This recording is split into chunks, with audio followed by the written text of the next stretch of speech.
Hey everybody, Hearth of Coal here. We are going to learn how to knead dough. Seems pretty easy. If you've been doing it a while, you probably have your own method, but this is the one that I like. If I'm going to knead on a flat surface, that is, if you watched any of my previous videos about bread, you'll know I usually prefer to knead right in the bowl that I mixed everything in. So I'm making pizza dough today, and I'm feeling a little tense. So we're going to go ahead and just knead it out right into the dough.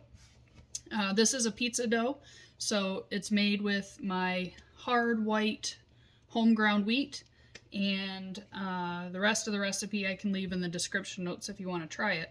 But I got it to this stage, so I figured I'd show you how to knead it.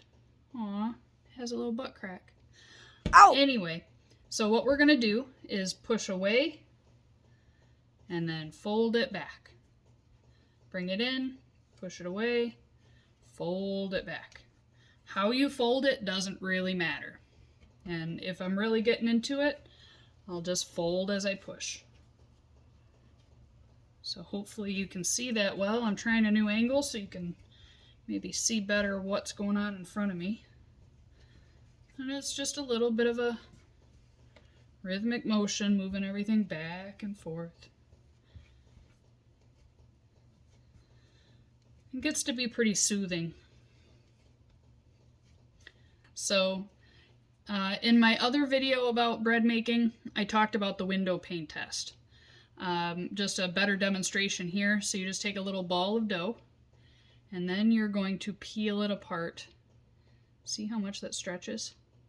So the goal is to get it thin enough that you can see light through, like that. So you can see light through that dough. That tells me this dough is ready.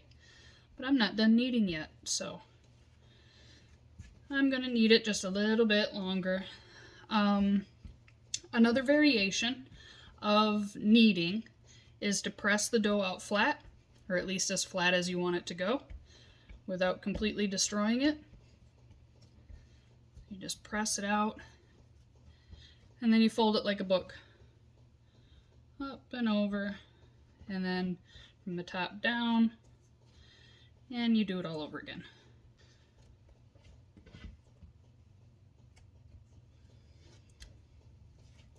This is the way that I would knead on a flat surface. Now, since I normally knead in a bowl, I'll show you that real quick. I don't worry about all those little flour bits that are in there, because really the olive oil is just a lubricant to help the dough expand without breaking or getting stuck. And we'll just coat that with olive oil. Look, he's all shiny now. But normally what I would do to knead this is I would just push down, fold it over, push down. He's all slippery, slimy now, but that is how I knead in a bowl.